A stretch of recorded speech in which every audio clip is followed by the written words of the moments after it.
Okay, we're gonna start. We don't have everybody yet, but hopefully everybody gonna join by the time we are done with the introduction. So this is the third webinar in our 333 series.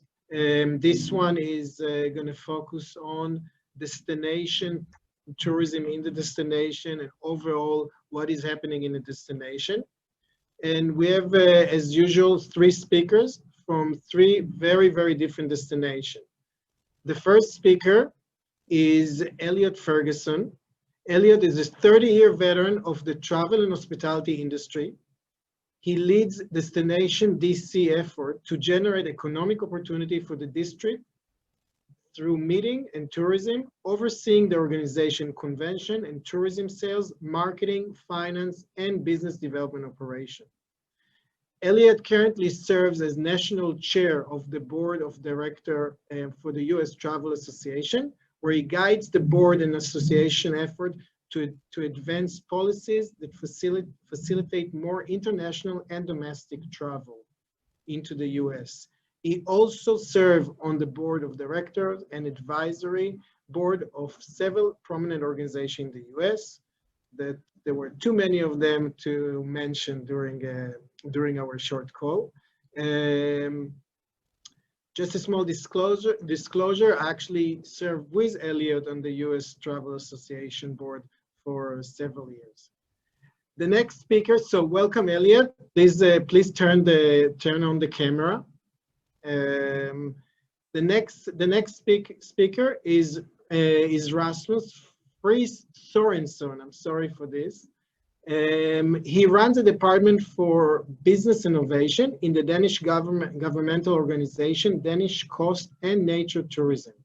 He works with startups and business innovation alongside integration of technology and data used for better business performance in the established tourism industry in Denmark. Formerly, Rasmus has worked with cross-border tourism development in Denmark and Germany, and with UNESCO Global Geopark Development. Rasmus, please join us. The third speaker is actually from Brazil, and it's Vinicius Lummertz. Vinicius is currently the Secretary of Tourism for the State of São Paulo. Previously, he was the Minister of Tourism of Brazil during President Temer government, President of Embratur, the Brazilian Tourism Board from 2015 to 2019, and National Secretary of Tourism Policy from 2012 to 2015.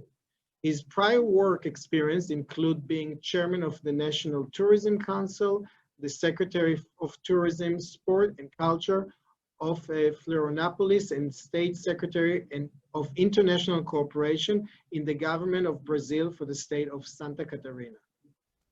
Vinicius, please join us. I know that he was not online a minute ago. Can you just stop sharing, please? Perfect. So I don't see it, Vinicius, online. So we're gonna start anyway with ELLIOTT and Rasmus. So again, thank you very much for joining us. We want to speak with you a little bit about your destination and how the current crisis impacted you, and what are your different priorities today versus what they were maybe at the beginning of March or February, and what you were planning to do in 2020 when you prepared in 19 versus what you have to do these days. ELLIOTT, do you want to start? Yeah, absolutely. And Ram, always a pleasure to see you, my friend, and hope all is well in your country. You know, it's a pleasure to join you all from Washington, D.C., U.S. As you can imagine, you know, the thing about this crisis is that it's not, you know, I've been on several panels where we talked about things that were maybe DC specific or US specific, but in a case like this, it's global. So we're all in the same position, whereas we're dealing with, one, the understanding of the crisis, two, how our country is doing, whether, you know, the handling or mishandling of the crisis and all the things you're hearing about and reading about in terms of what's happening in America. And from an industry, how do we rebound? You know, almost, I won't say forget where we are and what we've lost, but more importantly, how do we move forward? And I think that's the priority for us as an organization and as a city. You know, the pandemic has really brought everything to a halt in the US and in Washington, DC. And I think that we were all in a state of denial, probably in February and March when we were hearing about what was happening in China. And then like a bad movie, the wave hit all the rest of the countries, and we were all comparing this to all the movies that we've seen that when we thought that this could not happen, even though historically this has happened before. So where we are now is the reality of, you know, we're in a, as we're looking at 4 phases of reopening, we're in phase 2 that limits quite a bit of activity. A lot of our hotels are still shuttered. A lot of our, the attractions that we have in the city are still closed. The good news is that the restaurants are allowing, you know, we can allow 50% of occupancy in restaurants, and people are being as creative as they possibly can. And what that's done for us as we look at our priorities is that, you know, things have changed significantly from the standpoint of looking at international travelers, citywide conventions, which are basically gone through the first quarter of 2021, and now focusing primarily on the domestic traveler. Like many of you, we love the international traveler. We're an economic development organization, stay longer, spend more, but that's not going to be happening in 2020 and arguably most of 2021.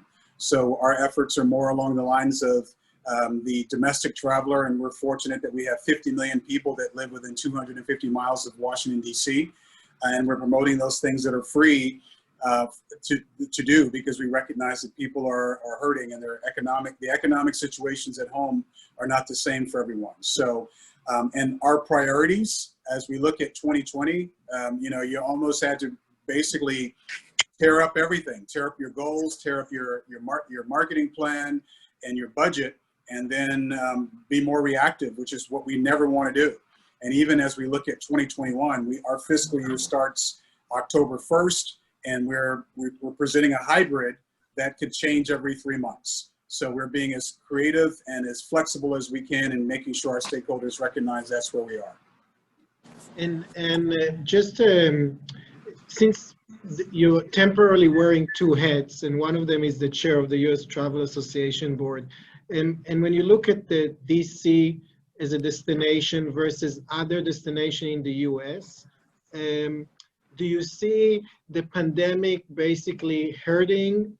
Or do you see the challenges of the pandemic similar in every state and every destination, more or less? Or do you see some that are hurt more because they are, like you guys, are very urban destination versus maybe more remote destination that been doing quite well domestically from what I've seen? Or do you think it's more or less the same? Yeah, the reality is with 50 states and the District of Columbia, and that does not include, of course, Puerto Rico and other territories, each state runs as its own government and own country. And you're seeing different reactions, different, a different sense of understanding of the importance of wearing masks. In a city like Washington, D.C., everyone's wearing a mask.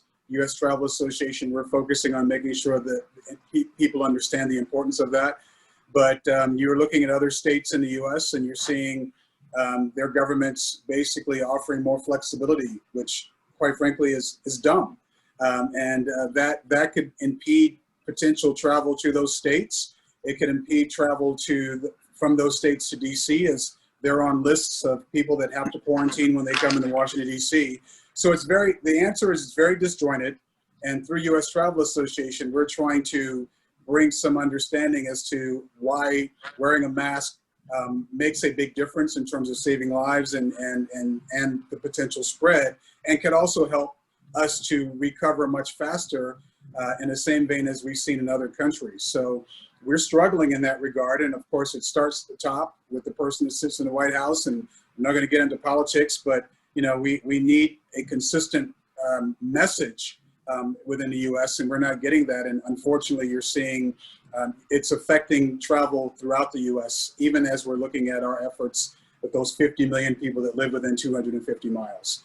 U.S. Travel Association is constantly focusing on the science and the importance of wearing a mask if we anticipate getting back on track, and also lobbying the governors and members of Congress to understand the importance of that as well. Perfect. So Vinicius, thank you for joining us. We'll come to you in a second, because Brazil, actually, there are a lot of similarity between Brazil and the US, especially, first of all, both very big country with state, but also the way things were handled with the pandemic. But let's jump for a second to Rasmus, which is really coming from a country that's been managing the process very well. It's almost like the odd one on this panel between Israel, Brazil, and the US. We are really probably at the top 3 with the number of sick people per capita. Denmark managed the crisis very differently, and you specifically, to an extent, almost benefit with it, because when you look at nature tourism, what did it do to your segment overall, and how did the summer was for you? Was it same, better than the year before? And who are your customers, and what are you focusing on? Yeah. And thanks for the introduction, and nice to see you again, Ram. Yeah, in Denmark, in the beginning of the Corona crisis, we were quite focused on protocols, safety, and some kind of innovation, but we were also a bit afraid how the season would end. Now, where we are over the high season, we can see that the 2 main markets in Denmark, the nature and coastal tourism industry, compared to the city industry, the city destinations, have it's 2 different pictures. We are quite challenged in the city, who lives of foreign tourists, as well as DC. But in the coastal area, we have quite good growth. In these weeks, we have a growth of about 40% on travel, transportation. 40? Yeah, but that's transport numbers for islands, holiday islands. And we have destinations in the coastal and nature areas with a growth about 17% this summer. 0 or 17? No, 17. 17. Yeah. And this growth is, you're comparing year over year, I assume? Yeah. And most of it is coming, is it domestic, or is it coming things like from other Scandinavian countries, Germany, or maybe further away? Yeah, it's a lot of domestic travelers, but a quite important change were in the end of June, where the Germans and Danish government opened the borders, so the Germans could come for holiday in Denmark. We have about 600 dead based on the Corona crisis in Denmark, so it's quite low, and it's quite important for the Danish market that the Germans, Norwegians, and Swedish also come to Denmark. But Norway and Germany has opened up, and that's a big part of the explanation why it has went so well. And we have seen a growth in German tourists as well as Danish. Yeah. But now winter is coming, and those islands probably have very little, if any, activity. Yeah, it's quite exciting how the winter will come, but the autumn right now that seems quite good too in the coastal area. But still, we have some issues with our city destinations. They aren't on level now. They still have a lack of tourists. Perfect, thank you. And Vinicius, so in Brazil, so right now you are in charge, we made the introduction, you're in charge, you're the Secretary of Tourism for the State of São Paulo. Previously you were the Minister of Tourism for Brazil, a different government, but still, you have both very state experience and federal experience. So how does it impact, first of all, the state of São Paulo, before and after if you compare how things were earlier this year, or what were your plans to do in 2020 versus what you are focusing on now, and how São Paulo is measuring compared to other states in Brazil? Is the challenges are similar or very different? Well, the challenges are similar. The role is different because São Paulo is the main hub for tourism. It accounts for more than 50 or 60% of travel in the country. It's the largest inbound national and international, although Brazil's international is a small part of Brazil's tourism. And inbound national, as I said, and outbound national and international. This is a state of 45 million inhabitants of an economy that is larger than neighboring Colombia or Argentina. So it's very sizable economy, São Paulo. Now, what happens in São Paulo is that we have, say, planned close to 50, perhaps 48, 46 million travels for 2020. We are going to be reaching 29 million, sorry. Inbound, 2.5 million is going to go down to 800,000, more or less. And inbound Brazil is also going, it's going to be cut by 2/3. That's normal, and we went down steeply, 95% in April, March, April, and then June, and then slowly July onwards, it's coming up. Why is that? Because it's been managed technically. We have a panel of the 20 most important epidemiologists, and infectologists of this country situated in São Paulo, and they are in charge of the management of this pandemic situation on one side, and we have an economic plan on the other side. And what happens is that we classified the whole state in colors, like other countries have done as well, and we multiplied the answers to the pandemic. Now, we started later than New York, later than Europe, of course. We took advantage of that, and we didn't have a breakdown of our hospital system. We didn't. We doubled the answer on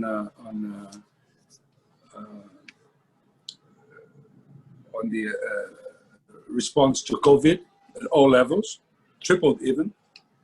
And testing is getting to, I'm saying ICUs, doubled ICUs. And then testing is almost to the standard of Germany now, both ICUs and in São Paulo. And testing is getting to the levels of Germany. Now, we didn't have readiness. From state to state, correct? Sorry? This is a state decision. It's a state policy, correct? It's very different from state to state.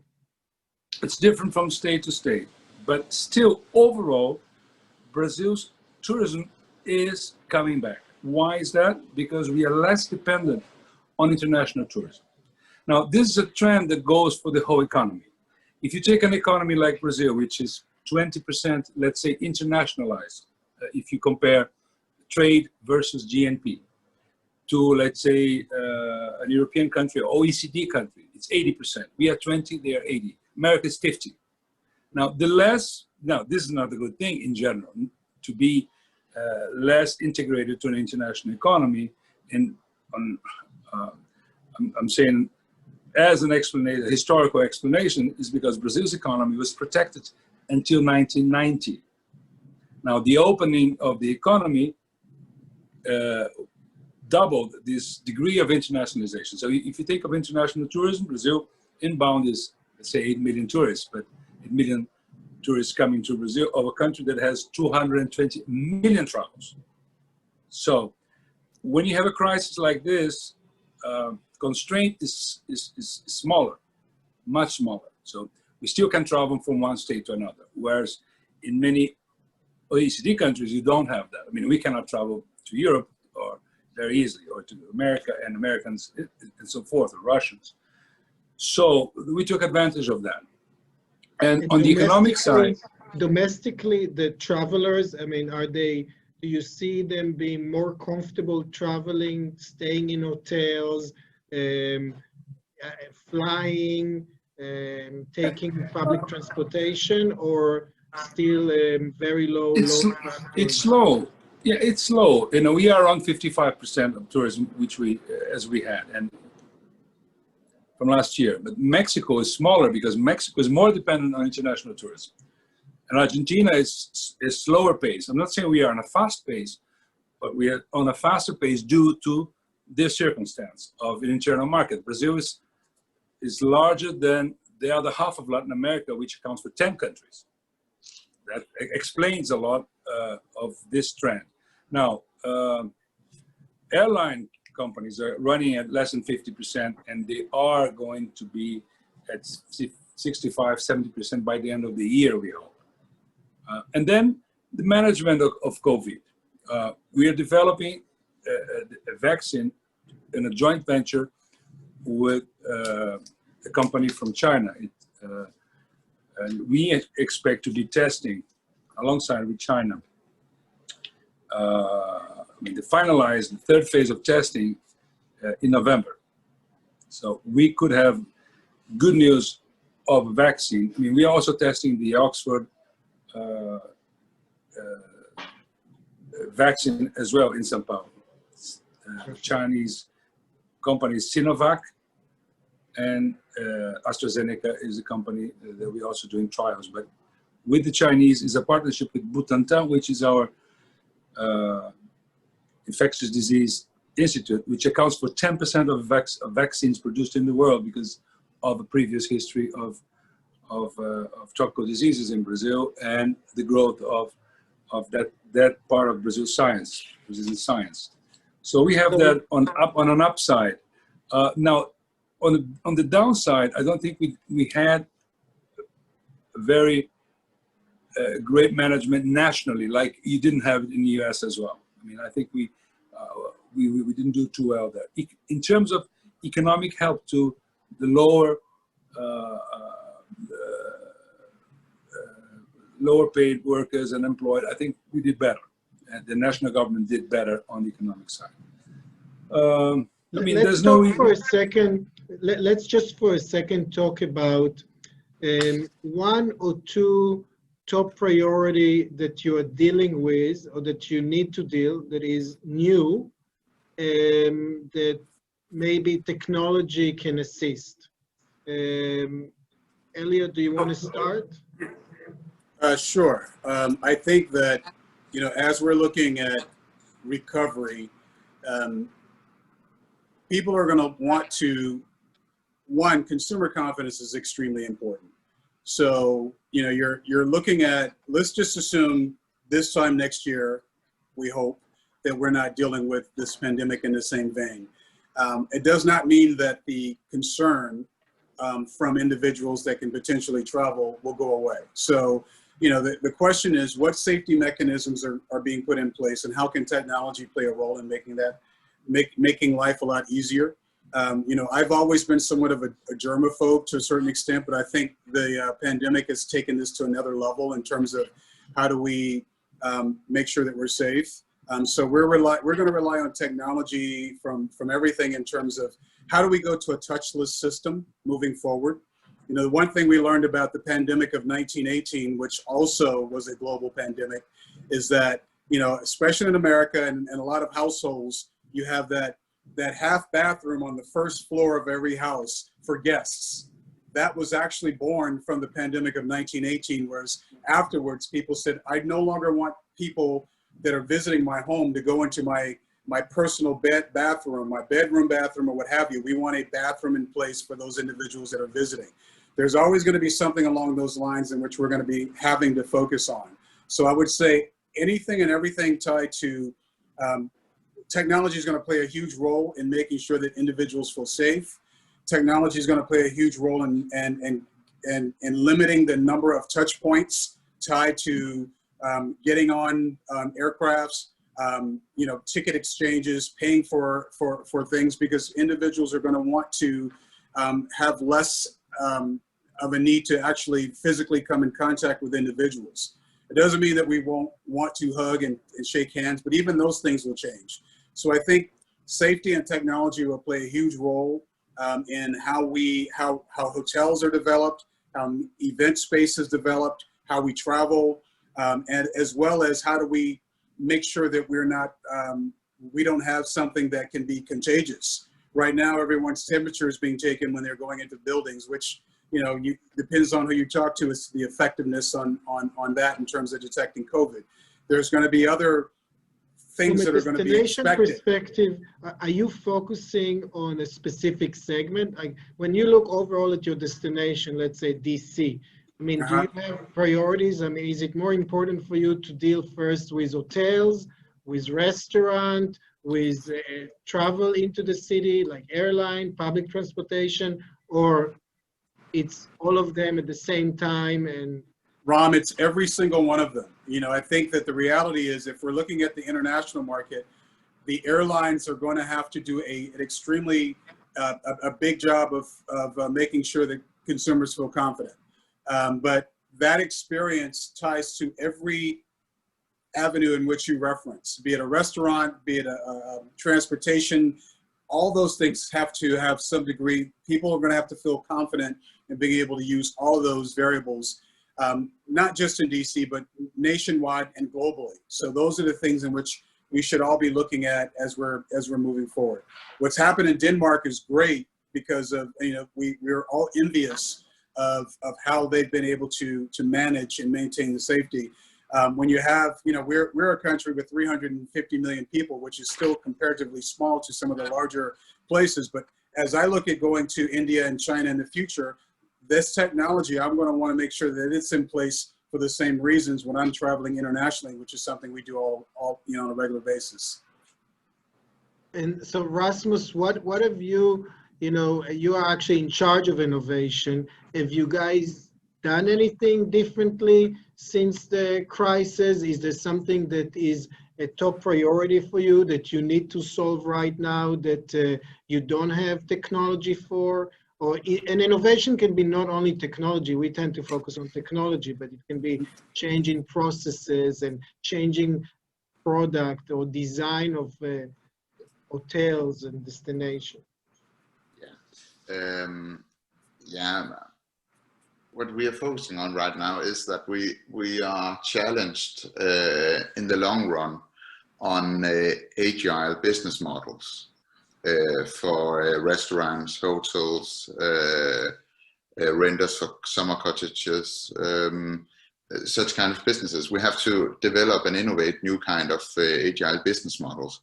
We also challenged that we are actually doing a lot for safety in the industry, but it's quite difficult to show and make it visible that we actually are doing these different steps for do a better safety around the guests. So that's actually what we are doing right now. We have some different programs where we are not only focus on how we can do the experience more safety, but also how we can show and communicate that we are actually doing different steps for better safety. We also think that on the backside of the COVID situation, we will see some kind of business model, some industries, businesses in the tourism industries, which would be more challenged to go back to the old business, and therefore we have to work for a new normal. We have to innovate a new business model and new ways of behavior from the customers.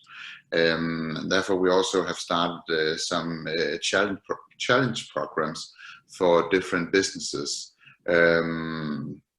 For example, we are seeing that that behavior towards more outdoor activities are a good thing right now, and therefore we have to find new ways of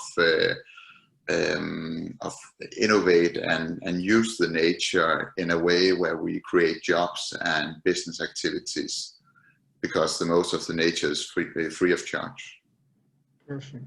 Vinicius, I understand that in São Paulo specifically, you guys are putting quite a lot of effort into innovation for the travel and tourism industry. Have you done anything specifically for COVID, or in general, can you tell us a little bit, what are you doing and what are you focusing, and why it's what is the role of the state or the CVB organization in helping and assisting innovation into the destination? Well, quite recently, we launched Challenge São Paulo, Desafio São Paulo, with a partnership with Wakalua and the World Tourism Organization, as an effort which is part of a larger project called Politurismo, which is, I think, will be the largest technological and educational complex for tourism, dedicated only for tourism, for the development of tourism and tourism technology. We hope to launch it next year in São Paulo. This is a partnership with GL Events, a French company that has property of many venues in Brazil, and we are partnering with them and with Google and all the partners in the technological segment. And this is necessary for business and necessary for tourism for very clear historical and even natural reasons, biological reasons.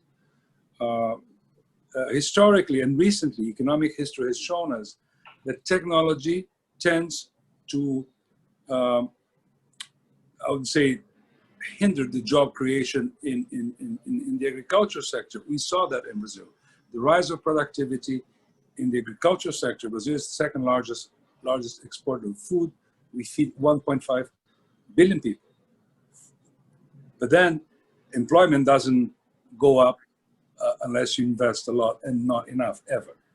So technology does that to agriculture and agribusiness, and it does it the same way to industry, unless you're China and you're competing in a different way, as an exception.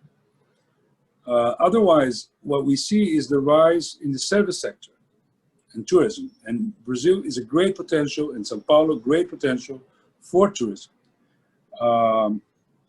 Because of the natural resources, and because I think we are, perhaps because of size, a great potential we were and we are for agribusiness, we are also for tourism. Now, this is very logical. Size matters here a lot. Internal market, natural resources, natural parks, and all that has not yet been developed in Brazil. We are nationally, at the ministry, we've changed a lot of things. We cut all imports for equipment, for instance, for theme parks, which goes also for natural parks. So opening up the market. Now, I think Brazil can develop a huge tourism sector, and technology will have to embrace it. We know as well, and I mentioned here, biological reasons. Of course, this is not the first situation we have confronted. The Spanish flu took 50 million people in the 1920s. Now we have had SARS and other diseases that are corona related. They are corona, and this will probably remain. So the answer will be behavior and technology. I mean, it's a compound. And if we want to face the world as a free, looking at the world as not xenophobic and an open world, we have to go back to the Second World War, when traveling stops, and when it travels goes back and rises in democracies, in liberal democracies.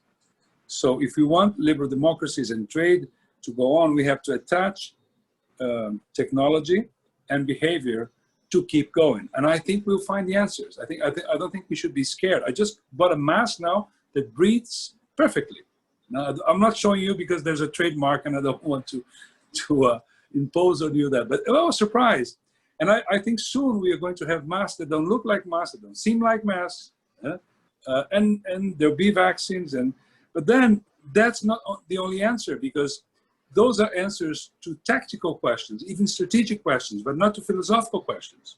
We are overpopulating Earth, and those are the answers to the way we organize food production, that we organize all the factors of production. So we have to change values. I mean, there are tactical and strategic decisions. There are political decisions and then philosophical decisions. There are too many different levels. We cannot only look at operational strategies. They have to make sense in terms of scale of values that we are going to espouse from now on. Because things have changed, and they will probably affect the way we do the organization of production of all kinds in the world, and habits, and I think that could be great. I mean, I think we have instead of going on the way we were going on, now we have time to stop and think about it. And I think technology can bring, with behavior, change in behavior, a lot of answers to problems that were not posed before COVID. Perfect. So let's pause here for a second. Rasmus, did you want to say something? Yeah, it's just a comment, because what we see of potential in technology is also that the businesses in Denmark, since they have a lack of cash flow in the spring, we have to support them with tools for better efficiency and competitiveness. And that's in the short run actually what we're also focusing on to use technology for. Yeah. So right now, I think most businesses in the industry, regardless of the season of the year, are suffering from cash flow issues. But so let's stop here for a second. What we have done in this part is we selected, so we focus on innovation and innovation for the travel industry specifically. And we're based in Israel when there is a lot of innovation. And we try to bring both technology from outside the industry into the travel industry, as well as things that are what we call native travel tech solution. So we chose 3 of them. We're going to see now the different entrepreneur here, and each one going to do a pitch of 3 minutes. So if you can turn off your camera and mute it for a second, we're going to take over the screen and we will show them. Each one will have a 3-minute, and then we go back to the panel. So the first one to present is Roei Friedberg, who is with Roei. Roei is Vice President of Sales and Business Development. He previously worked in the Israeli Prime Minister office and holds a BA in Government and International Relations in an honor program. Let's play the video where Roei is going to show us their product. Very interesting product as far as COVID-19. Hi everyone, my name is Roei Friedberg and I'm the VP of Sales and Business Development of Roei, the world's smartest air management platform. Roei was founded 3 years ago with the vision of improving indoor air quality globally. Our technology is a data-driven air quality platform based on user behavior algorithm. It's a plug-and-play solution, an IoT device which you hang on the wall or ceiling, connect to electricity and Wi-Fi, and it will do a couple of things. First of all, it will detect your indoor and outdoor air quality based on real-time monitoring. We have a unique algorithm which will adapt the functions and the recommendations of the device based on the user and business health necessities and needs. Roei has 4 unique purification and disinfection stages, which will purify and disinfect the air entirely from viruses such as the coronavirus, but also flu, bacteria, fungus, mold, smoke, and bad odors. We have a couple of unique stages. This is our patent Roei filter, which has 3 different layers, HEPA, carbon, and copper. Besides that, we have another patent, a biopolar ionization technology, also effective on the coronavirus. Roei is working since day 1 with the 2 leading universities in Israel, the Technion and the Hebrew. And besides that, we are starting nowadays a collaboration with the US EPA and University of Maryland. Besides that, we will enable real-time air quality measurements inside the property. It could be your coach company, it could be your hotel, airplane, house, etc. Our solution is applicable for almost every indoor environment. We believe it's the perfect solution for tourism nowadays, if it's in transportation or in hospitality. We finished last week a successful project with Sheba Medical Center, one of the best hospitals in the world, and we published our initial white paper, Disinfecting Coronavirus, by 99.9%. Besides that, we're already working inside of coach companies such as Sorel Tours and finished a successful project with Hilton in the US. The company has already paying customers in more than 45 countries, including hotel chains such as Hilton, the Peninsula Hotels, and other real estate companies. I would be happy to answer any question and provide additional information. Thank you so much for listening. Perfect. Thank you very much, Roei. As you've seen, actually, this company came out from property tech, not from the travel industry. And we thought about it first for hotels, and now it has application also for shuttle bus and other type of closed location that to clean the air. The next company that we're gonna have is WISHBOX, and this is all about touchless solution for the hospitality industry. The co-founder and CEO is David Mezuman. David co-founded WISHBOX in 2016 and has served as its CEO since then. Before that, David co-founded Hop-On, a mobile platform for payment and ticketing for public transportation in 2013, and Holiday Rental TLV, a hospitality company in Tel Aviv in 2008. Let's watch the video, and then David gonna join us. Hi everyone, my name is David and I'm the co-founder and CEO of WISHBOX. In the past 4 years, we managed to bring many hotels from their limited local surrounding to anywhere in the world, empowering them to engage with their guests online and bring their own brand, culture, and experience into the digital space.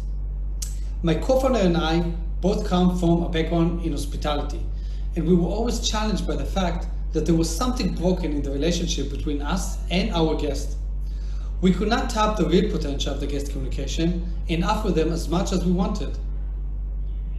The hotel experience did not really evolve in the past 100 years.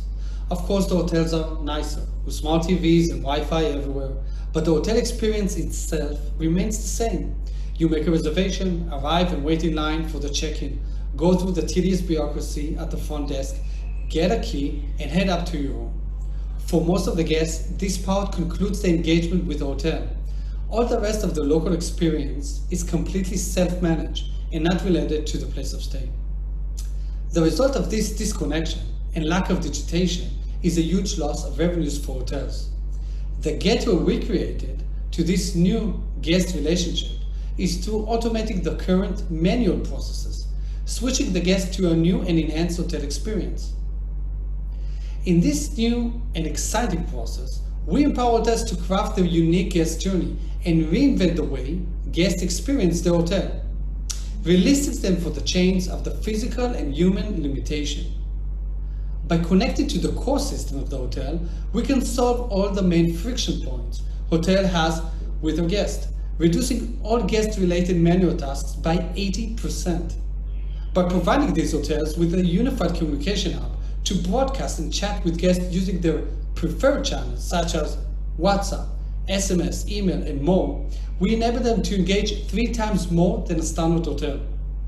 In addition to that, each guest has access to a unique and branded guest app. Think of it like a personalized local guide, auto-translate to the guest's native language, with hotel and local experiences customized to the guest status and the hotel standards. It simply works, taking the hotel experience from a very limited space and time and turning it into an experience you can reach at any given moment before and during your stay, no matter where you are. WISHBOX today is live in over 60 countries worldwide with hundreds of connected hotels, growing fast. with over 1 million guests checking in and checking out in the last year. Our business model is based on a monthly subscription. The hotel pays per room per month, and we take a fee from every upsell being sold through the platform. We are focusing now in growing our account base and reaching more mid-sized and enterprise customers. This is the time where these potential customers must progress fast and start their digital transformation today. And we are here to assist them do this transformation while taking the hotels to the next digital level. You have my contact details listed here. I want to thank you for your time, and any questions are welcome. Thank you very much, David. Again, here is another solution that is good for both. Actually, WISHBOX originally started with alternative accommodation. Now they do much more work in hotels. The third solution is TABIT, which is a restaurant solution. Very, very, very smart AI-based with built-in point of sale. And the one to present it is the president and co-founder, Nadav Solomon. Together with Barry Shaquet, TABIT CEO and co-founder, they assemble a strong team of restaurants and technology industry experts who have brought TABIT solution to market. Nadav studies food engineering at the Technion and is a biotech entrepreneur. Previously, he worked as a senior strategic consultant at E&Y, Ernst & Young, formerly a lieutenant commander in the Israeli Navy, where he was in charge of command and control system. Let's see, let's learn a little bit about TABIT.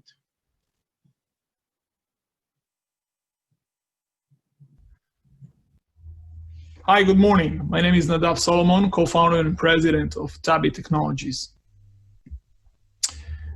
TABIT mission statement is elevating hospitality through experience. We work both with restaurants and hotels globally. I encourage you to take a look at our short video clip right after this session.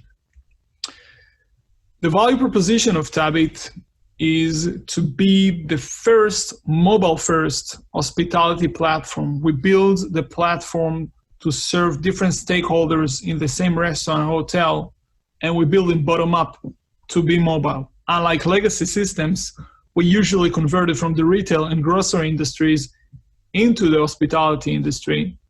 We build everything to be mobile and to create great experience for both customers and staff members. We do that by cross-posting of customer information provided by the PMS directly to the server pad or the customer device. So we can charge the room from different restaurants, both in the hotel or outside the hotel, and create some other great stuff with this information. We work globally with several big brands, as you can see over here, and I can share with you the outcome and the business results of using TABIT. So that would be increase of per person average check between 8 to 15%. We lower the table turn time in full service restaurants, of course, mostly on peak time, between 12 to 15 minutes. And you can see a dramatic decrease in labor costs because you can use less servers to run the same operation. And we also almost eliminate completely servers mistake, typing errors, and etc. So TABIT is a one-stop shop platform combining different technologies, covering all the 360 solution, technology solution for the restaurant, and then it also connects to the hotel. We have, of course, server system, server pads with a very unique user interface, kitchen display system, back office and manager systems and platforms, reservation system, loyalty and delivery technologies. And again, everything is connected to the PMS. Through COVID, we've been developing some other cool technologies and very important to create better customer experience and much more secured.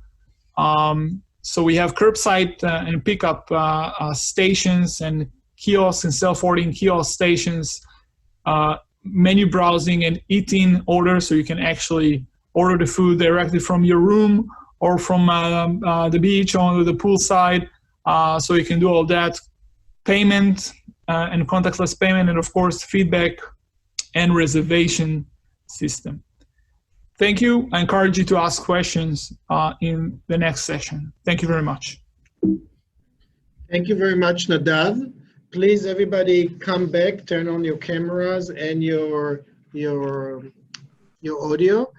For the audience, if anybody wants to ask a question, feel free to send questions.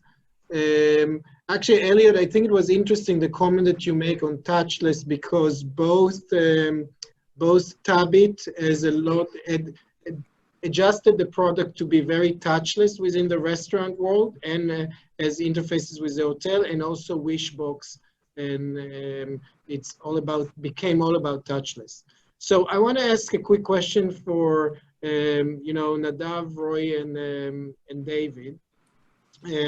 All of you are originally, and you're Israeli companies, and Nadav, actually, you're based in Miami.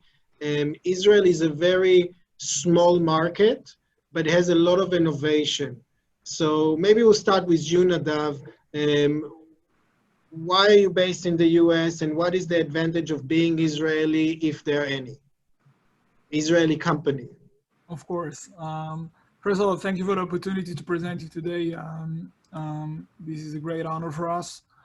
I think the entrepreneurship spirit in Israel is quite common. You can see a lot of startups, venture capitalists, of course, projects like InnoVel's, led by great people like Rom and Chen. There is a lot of support in the community.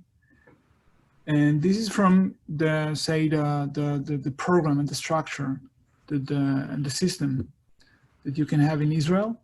But also it's a small market. It's a small market to run some beta tests, to run some water in the system before you go and tackle big markets like my friends here, Roei and David, did successfully in Europe and in the US. For us, getting, especially in the hospitality industry, getting some traction, some experience, testing the product, testing the customer acquisition was very meaningful. In Israel today, we hold 45% market share of all restaurants. So we've been able to laser focus our product to create a much better value proposition compared to other point of sale, tablet-based systems. Once we were defined and clear on the product, then we went out, raised money, and tackled the US market, which, $65 million just raised to tackle this market successfully. We're working now on same community approach as we did in Israel. So we did it successfully in Dallas, Texas. We're doing it now in Miami. We're working an initiative with the city of Chicago to duplicate the same initiative we conducted especially through COVID times in Israel, and operate this same initiative here in the US. So one of the uniqueness that I've seen in your technology compared to other systems is basically you took out the point of sale out of the equation, and you have your own point of sale, which allows you to deal with the payment in a better way, which allows you not to be dependent on the point of sale. Are there any specific things that you have done, with the COVID-19, or that helped you to become really touchless? And what do you see that the restaurants are looking for? What is the most important for them today? Is it really to be safe, or is it more important for them to increase their revenues or reduce cost? What is their top priority? Yeah, I think first of all, of course, technology, safer and more secure technology is always important. But I would like to take what Elliot and Rasmus mentioned before, what's going on now in the market from the business perspective of running a restaurant operation, hotel operation. So there are a lot of big aggregators, technology companies out there doing delivery system, reservation system. I don't need to mention any names. We all know what we're talking about. And they're taking a bigger piece of the action every day from the restaurant and the communities. So pre-COVID, if you had to run a restaurant, full service restaurant with say 95% eat-in options, but only 5% delivery or takeout options. So now almost 90% of your revenues come from, delivery systems. You cannot allocate 30% of your business to other aggregators. Not only that, you're giving away your brand, meaning where they go to these aggregator sites, they're not actually looking for your brand. They're looking for book a table or order food from any other, I don't know, Italian pizza place, sushi, whatever it is. Aggregator, you can call them by the name, like Uber Eats, Postmates, Roei in Latin America. Yeah, well, we all know who they are. Okay, I just want to be clear. What Maybe Rasmus doesn't know in the nature of Denmark, they're not that prominent. I think they also have a couple of them. Also, these guys working in Israel, quite strongly. So the point here is how we can help by building a technology shield for the restaurant operators to better strengthen their brand with their community. This is something I just mentioned we do with a couple of cities here. So what did you do? What did you do? We connect. So we build them on one platform. The same point of sale platform, which is a cloud-based system, of course, has a different extension for the customer. So you can book a table, you can order food, take out, even pay online on the same credit card processor with the same point of sale system we provide. So when it comes to update menus, when it comes to order food and using a third-party delivery system, he can do that through his Facebook, Instagram, or his own website without relying on other parties. And we do that with less than 4% of transaction fee, including everything, right? So I think the business model here is the major factor for stimulate the economy. As also Vinicius mentioned before, in Brazil, it's all about environmental incentives and the way the system is built. Perfect. Roei, you're on mute. Can you turn off? Perfect. Yeah, I can hear you. Tell us a little bit about, so your solution is very different, and so it's not just a filter. You guys start as property tech. How did you get to shuttle bus and hotels? Was it COVID-19 pushed you there, or is it something that was part of a strategic plan? Yeah, so where are you planning on growing? Is it a specific area in the world that you're focusing on? Yeah, so nowadays we're selling to more than 45 countries, from Guam Island to the US, South Africa, Brazil, and we're really working in different countries.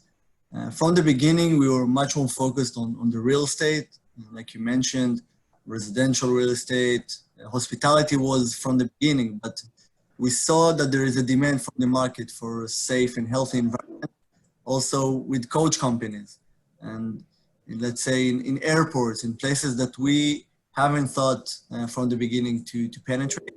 But the market was demanding new products dealing with the indoor air pollution, with viruses, bacteria, and things like that.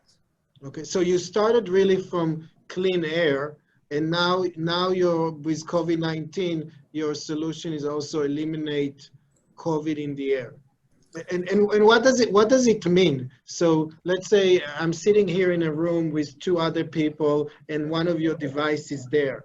I mean, you clean the room before we got in. Is it all the time cleaning the room? How does it work, and how really safe it is and brings security and credibility to the operator of the location? So it's a great question. The device is operating 24/7. First of all, it will screen the data so you can see in real time what's the parameters and what's the possibility for a virus to be in the environment. We have to understand that for a virus to be in a certain indoor environment, you have to see different parameters or certain parameters of humidity, temperature, and particles. So first of all, you will see and understand what's happening. Second of all, we will purify and disinfect the air entirely all the time, which means 2.5 times in 1 hour. In a room up to 55 square meters, we will purify and disinfect the air. We tested the device with one of the best hospitals in the world, Sheba Medical Center, and we're still in an ongoing project. So far, we saw disinfection capability of 99.9%. That was from the clinical trials. And nowadays, we're testing it in different live environments in the hospital and in different laboratories. So the size of the room is, it's 55 square meter is the biggest the room can be? So it cannot be in the lobby of a hotel. It will be inside each room. Yeah, so it will be inside each room, and you can install a couple of devices. We have a web platform which will allow you to manage and operate in real time all the devices. And because it's an IoT device, so each device will know what area to cover in a very sophisticated way.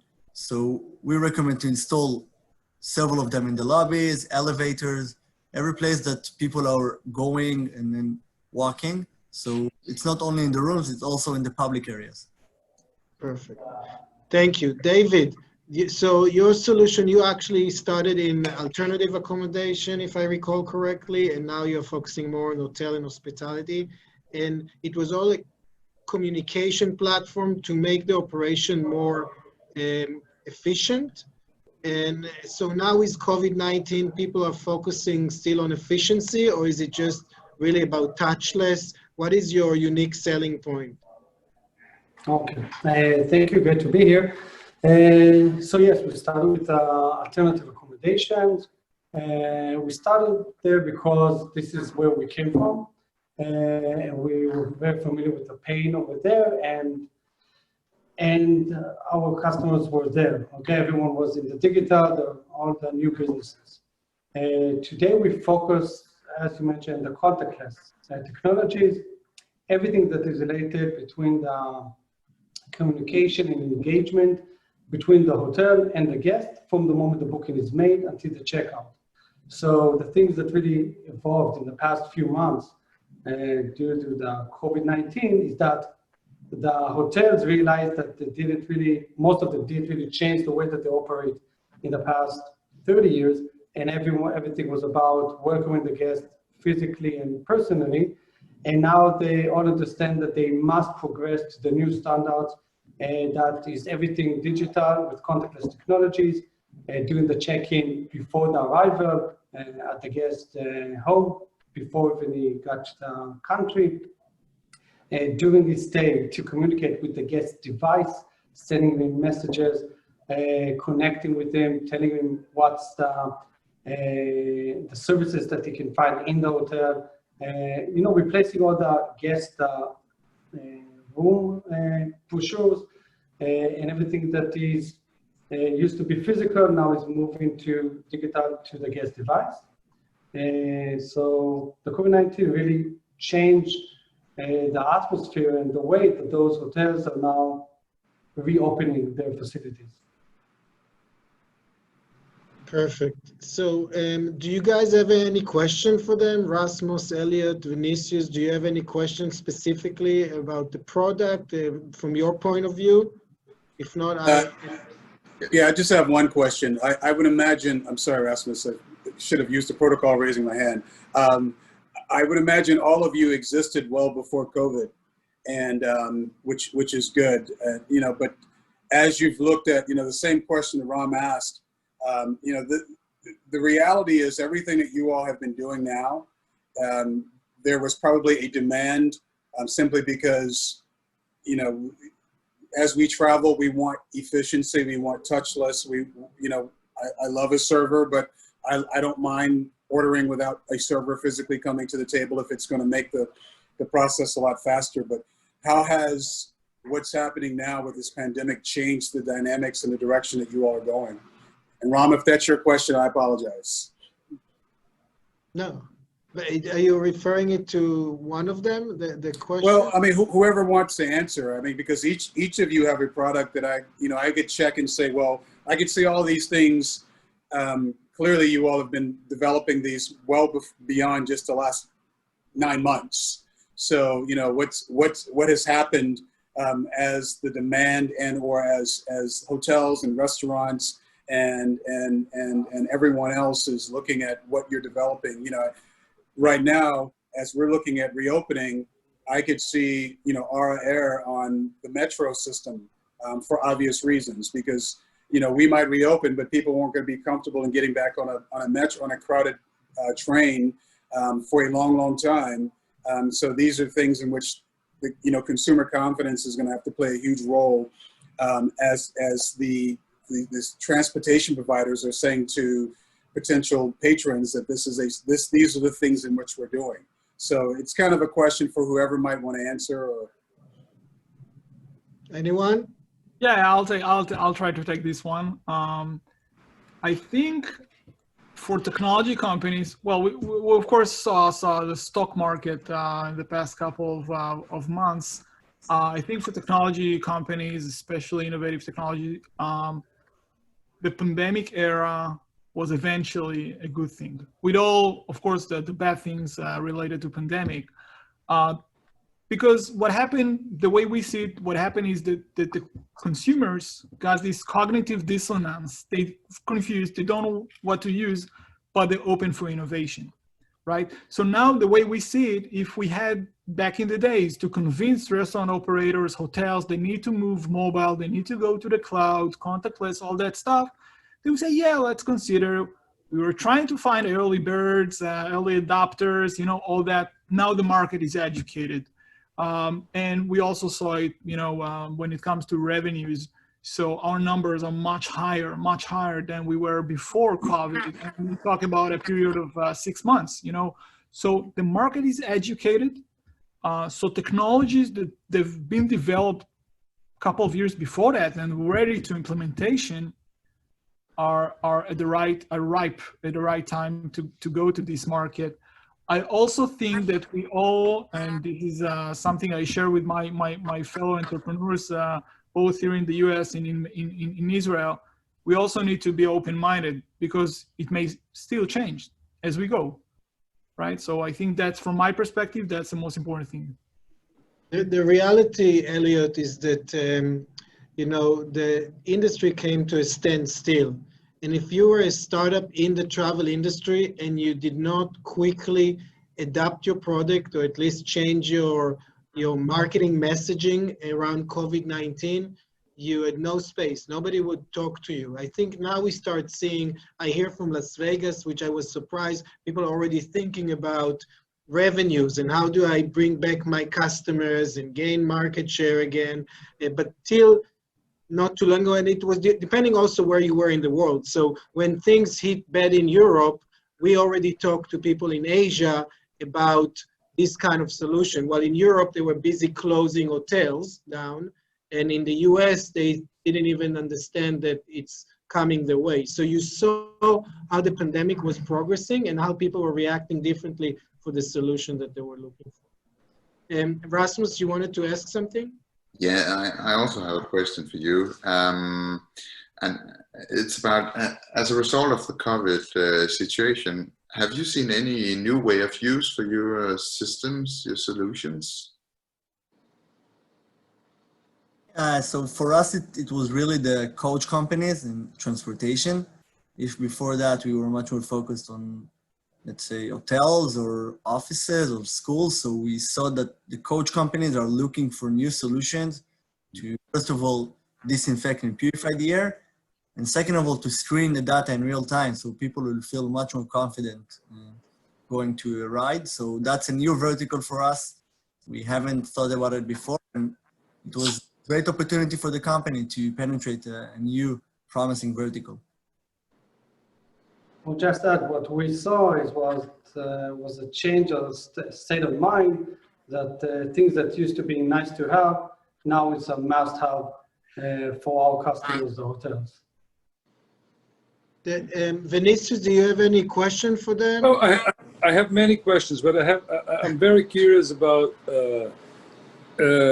Roei Friedberg. Roei, about how do you eliminate the virus? I mean, how, I'm saying medically speaking, I mean, how do you go about, when you, on your sales pitch, how do you, I mean, how are you backed by science? So it's a great question. And the company, since day one, is working with the two leading universities in Israel, the Technion and the Hebrew University. In the US, working with the University of Maryland and the US EPA. That's a side note. Everything I'm claiming is based on microbiology testing, on clinical trials in more than 10 countries, and working with one of the best hospitals in Israel, Sheba. But as for how we are disinfecting the virus, so we have 4 purification and disinfection stages. We have a patent filter, which has 3 different layers. The thing that in the filter is disinfecting is the copper layer. Besides that, we have UVC LEDs, we have and a biopolar ionization technology also targeting viruses. So it's a combination of filtration and disinfection. So it's the whole Israeli army. Yeah, so we are manufacturing, that's important point because we're manufacturing the system in Israel. Our manufacturer is a very big company in Israel, manufacturing filters for armies, including the US Army, hospitals, governments, a company named Betel Industries. So they invested in our company in manufacturing, and they're our manufacturers. So it's a very good manufacturer and solid manufacturer. You are already in Brazil? I mean, you said you were?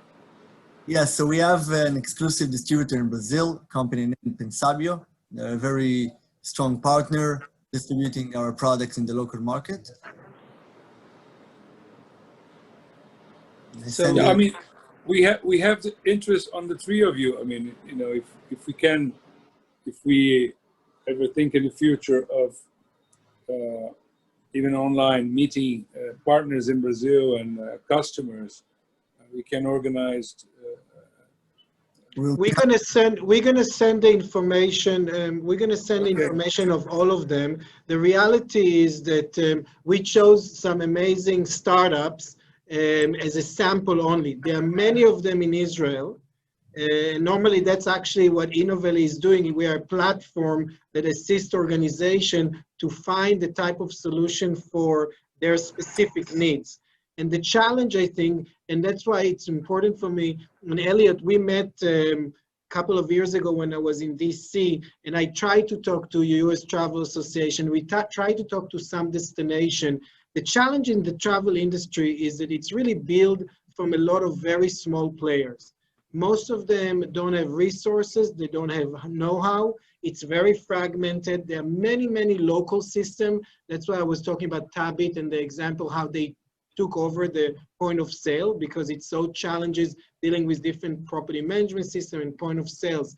And what we start seeing in destination is the destination understand that part of the value proposition to their constituency is to help source those type of solution technology, because the problem is that you're really competing with many different industries. So if you look at Roei, they started property tech. You know, they can go and deal with residential and building or hospital before they go to hotels or shuttle bus or airlines, et cetera, et cetera. So we see it time after time. We saw another company in Israel that developed a product to purify and kill COVID-19 in pools, which is the biggest issue during the summer. When things open back, people first thing ask, is the pool open? And is it safe? And the reality is that chlorine kills most of it, but people are not comfortable. So they have a solution that uses oxidation and kill COVID-19 and eliminate. But they didn't focus on the hospitality industry because it was so difficult for them to sell into the hotel a solution like this into pools before COVID-19. So they were doing ritual baths and other stuff. So you see it time after time, and the issue is that as an industry, you know, Hilton is not competing with Marriott on technology.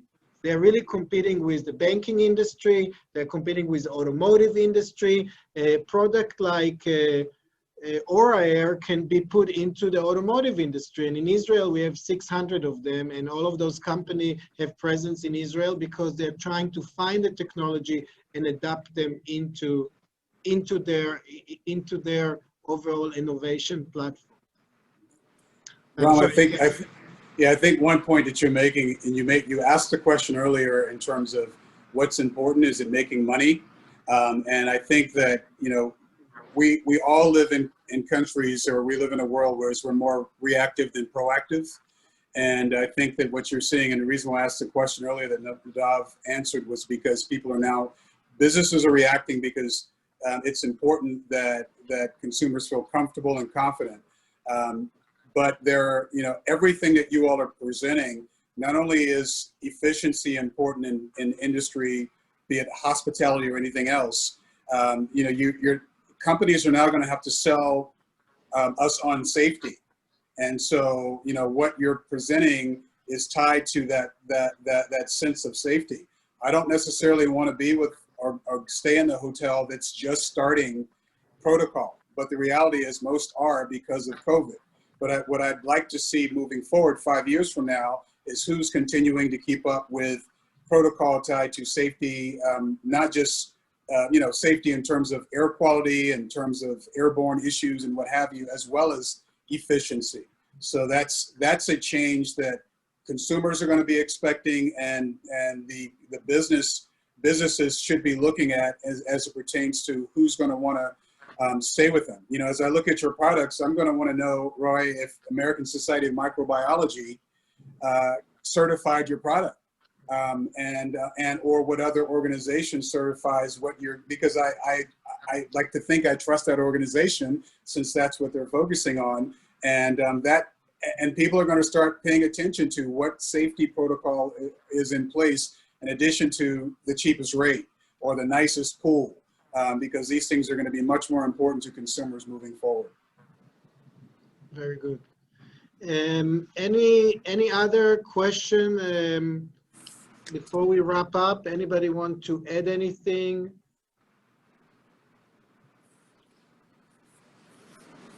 I wanted to do. Well, since nobody said anything to wrap up, I want to wrap up on the Brazilian side. I'm very interested in continuing this conversation, Ram.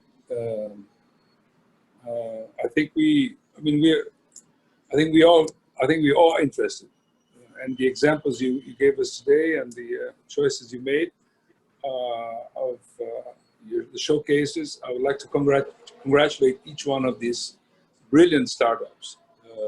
I'm very happy. I'm getting out of this meeting very happy, because we are going through this COVID, we're going through this, and every good news, it's a startling good news, because it gives us a lot of hope and faith in business and transformation, and faith that those transformations will lead to new things that we didn't even think of, and we wouldn't think of.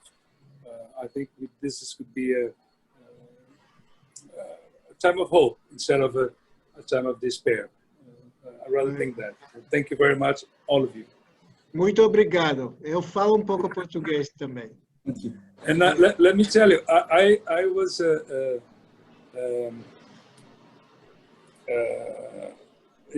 the kibbutz Kisufim in 1980. So I plow the land of Gaza a long time ago. Yeah. And Beersheba. It was much better then than now. Yeah, well, I don't know. You tell me, but I'm telling you. I had good time in Israel and in my youth. In Kisufim specifically, not in Israel. Yeah, well, I worked hard in the field, so Very good.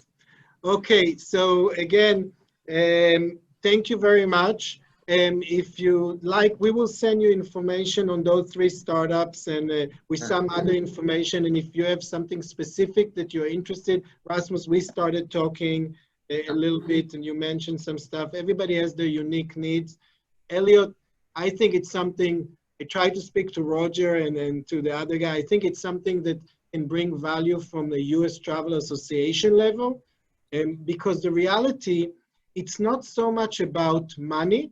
It's more about access to the market. In US organization, you can use a relatively small amount of money, and the startup, what they don't want competition so much and prices. They want to say, okay, you can showcase me in Brazil to this hotel chain, to these airlines, to all kind of small restaurants. Open the market for me, and then they do most of the work. And again, you have to screen them and make sure they want to be in that market, they can support it, there is due diligence done, but there is a lot of innovation and a lot of technology that can solve a lot of the problems that we are facing now and obviously before the pandemic. So again, thank you very much. And we'll be in touch. Stay safe and travel. Absolutely. Thank you, guys. Thank you. Bye then. Bye-bye. Thank you.